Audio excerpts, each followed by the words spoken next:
ओम तत्पुरुषाय विद्महे महादेवाय धीमहि तन्नो रुद्रात् प्रचोदयात्।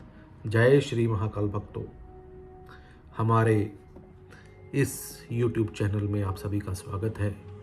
हम यहाँ महादेव भगवान शिव के चरणों में लिपटे उनके अद्भुत किस्से, शिक्षाएं और कथाओं को सुनेंगे और साथ में अत्यंत रोमांचक और अत्यधिक आध्यात्मिक यात्रा पर निकलेंगे, जहां हम शिव महापुराण के गहरे रहस्यों को जानेंगे। आइए हमारे साथ जुड़ें और भगवान शिव के इस दिव्य जगत का आदर करें।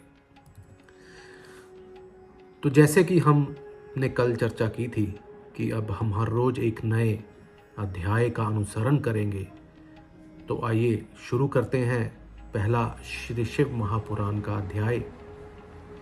श्री शिव पुराण के श्रवण से देवराज को शिवलोक की प्राप्ति तथा चांचुलाका पाप से भय एवं संसार से वैराग्य। श्री शौनक जी ने कहा, महाभाग सूत जी, आप धन्य हैं, परमार्थ तत्व के ज्ञाता हैं। आपने कृपा करके हम लोगों को यह बड़ी अद्भुत एवं दिव्य कथा सुनाई है। भूतल पर इस कथा के समान कल्याण का सर्वश्रेष्ठ साधन और कोई दूसरा नहीं है। यह बात हमने आज आपकी कृपा से निश्चय पूर्वक समझ ली है। सूत जी, कलयुग में इस कथा के द्वारा कौन कौन से पापी शुद्ध होते हैं, कृपया करके हमें ये बतलाइए और इस जगत को कृतार्थ कीजिए। सूत जी बोले, जो मनुष्य पापी, दुराचारी, खल तथा काम क्रोध आदि में निरंतर डूब के रहने वाले हैं, वे इस पुराण के श्रवण पठन से अवश्य ही शुद्ध हो जाते हैं। इसी विषय में जानकर मुनि इस प्राचीन इतिहास का उदाहरण दिया करते हैं, जिसके श्रवण मात्र से पापों का पूर्णतः नाश हो जाता है। पहले की बात है, कहीं किरातों के नगर में एक ब्राह्मण रहता था, जो ज्ञान में अत्यंत दुर्बल, दरिद्र, रस बेचने वाला तथा वैदिक धर्म से विमुख था। वह स्नान, संध्या आदि कर्मों से भ्रष्ट हो गया था और वैष्णवृत्ति में तत्पर रहता था। उसका नाम था देवराज। वह अपने ऊपर विश्वास करने वाले लोगों को ठगा करता था। उसने ब्राह्मणों, क्षत्रियों, वैश्यों, शूद्रों तथा दूसरों की भी अनेक बहानों से मारकर उनका धन हड़प लिया था, परंतु उस पापी का थोड़ा सा भी धन कभी धर्म के काम में नहीं लगा था। वह वैश्यगामी तथा सब प्रकार से आचार भ्रष्ट था। एक दिन घूमता घूमता वह दैव्योगस प्रतिष्ठानपुर झूसी प्रयाग में जा पहुंचा। वहां उसने एक शिवालय देखा, जहां बहुत से साधु महात्मा एकत्र हुए थे।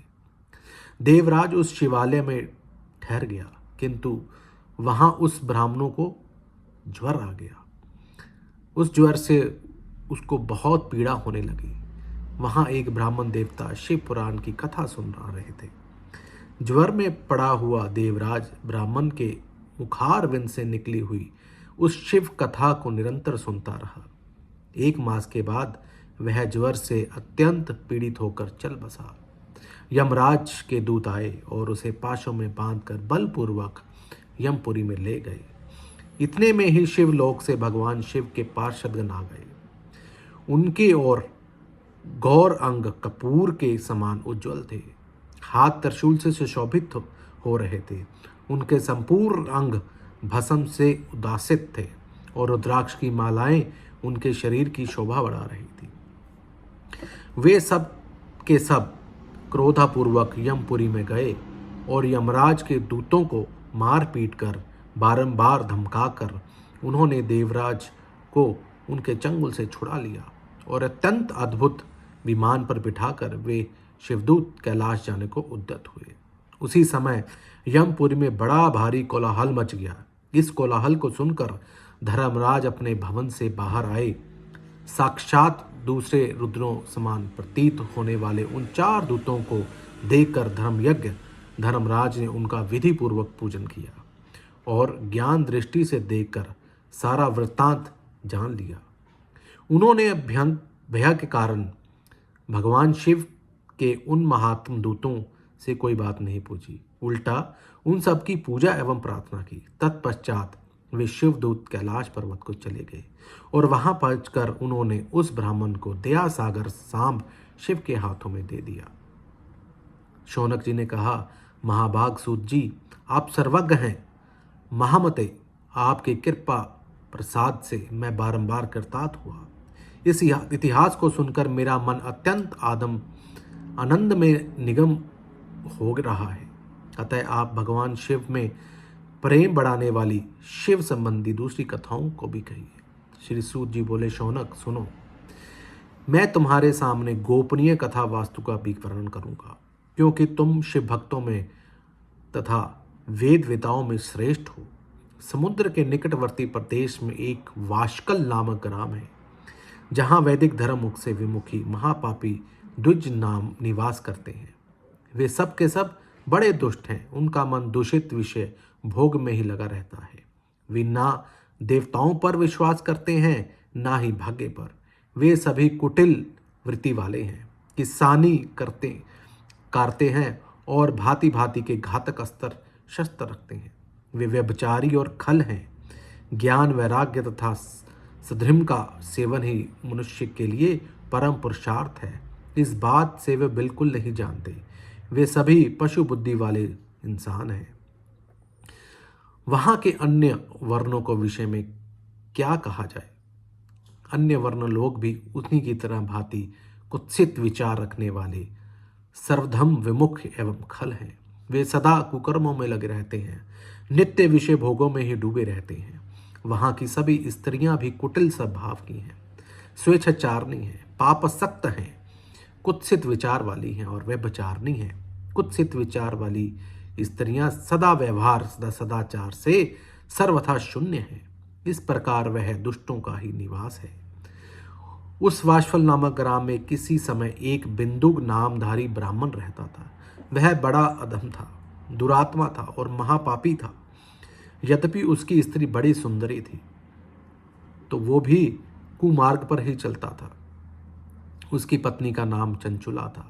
वह सदा उत्तम धर्म के पालने में लगी रहती थी, तो भी उसे छोड़कर वह दुष्ट ब्राह्मण वैश्यगामी हो गया। इस तरह कुकर्म लगे हुए उस बिंदु के बहुत वर्ष व्यतीत हो गए। उसकी स्त्री चंचुला काम से पीड़ित होने पर भी सर्वधर्मनाश के भय से कलेश सहकर भी दीर्घ काल तक धर्म से भ्रष्ट नहीं हुई, परंतु दुराचारी पति के आचरण से प्रभावित होकर आगे चलकर वह स्त्री भी दुराचारी ही हो गई। इस तरह दुराचार में डूबे हुए उन मूढ़ चित्त वाले पति पत्नी का बहुत सा समय व्यर्थ बीत गया। तदन उपरांत शुद्र जातीय वैश्य का पति बना हुआ वह दूषित बुद्धि वाला दुष्ट ब्राह्मण बिंदुक समय अनुसार मृत्यु को प्राप्त हो नरकों में जा पड़ा। बहुत दिनों तक नरक में दुख भोगकर वह मूढ़ बुद्ध पापी विंध्य पर्वत पर जाकर भयंकर पिशाच हुआ। इधर उस दुराचारी पति बिंदु के मर जाने पर वह मूढ़ हृदय चंचुला बहुत समय तक पुत्रों के साथ अपने ही घर में रही।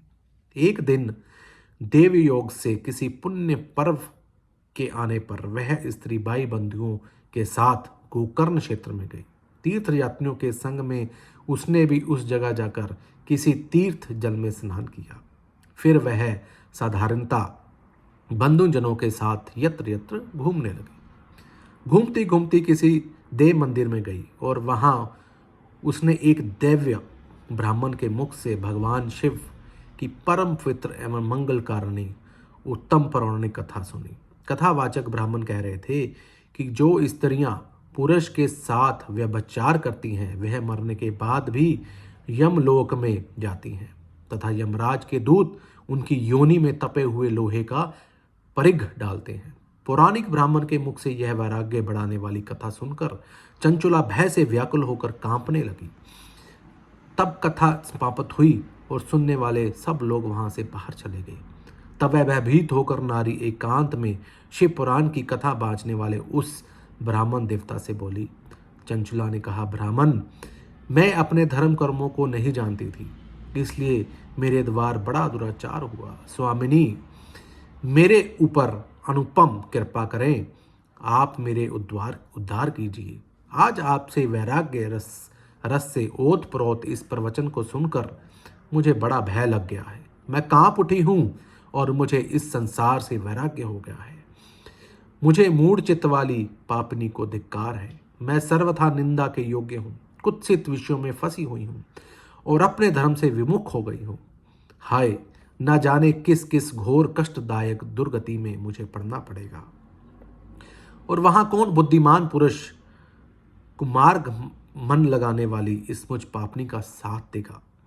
मृत्यु काल में उन भयंकर यमदूतों को मैं कैसे देखूंगी जब वे बलपूर्वक मेरे गले में फंदे डालकर मुझे ले जाएंगे। तब मैं कैसे धीरज धारण कर सकूंगी। नरक में जब मेरे शरीर में टुकड़े टुकड़े किए जाएंगे और उस समय विशेष दुख देने वाली इस महायातना को मैं कैसे सहूंगी। हाय, मैं मारी गई, मैं जल गई, मेरे हृदय वर्दीन हो गया और मैं सब प्रकार से नष्ट हो गई। कृपा करके मैं हर तरह से पाप से डूब रही हूँ। ब्राह्मण, कृपा करके आप ही मेरे गुरु हैं, आप ही मेरे माता हैं और आप ही मेरे पिता हैं। आपकी शरण में आई हूँ, मुझे 3 बालिका आप ही उधार दीजिए। सूत जी कहते हैं, शौनक, इस प्रकार खेद और वैराग्य से युक्त हुई चंचला ब्राह्मण देवता दोनों चरणों में गिर पड़ी। तब उस बुद्धिमान ब्राह्मण कपूरका ने उसे उठाया और उसे इस प्रकार कहा। तो ये था हमारा पहला अध्याय। तो इस अध्याय को पढ़ने में मेरे से कुछ भी गलती हो गई हो उसके लिए मैं क्षमा प्रार्थी हूँ। मैं कोई कथावाचक नहीं हूँ।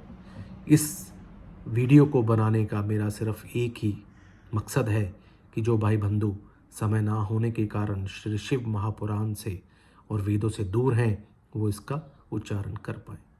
जय श्री महाकाल, जय श्री महाकाल।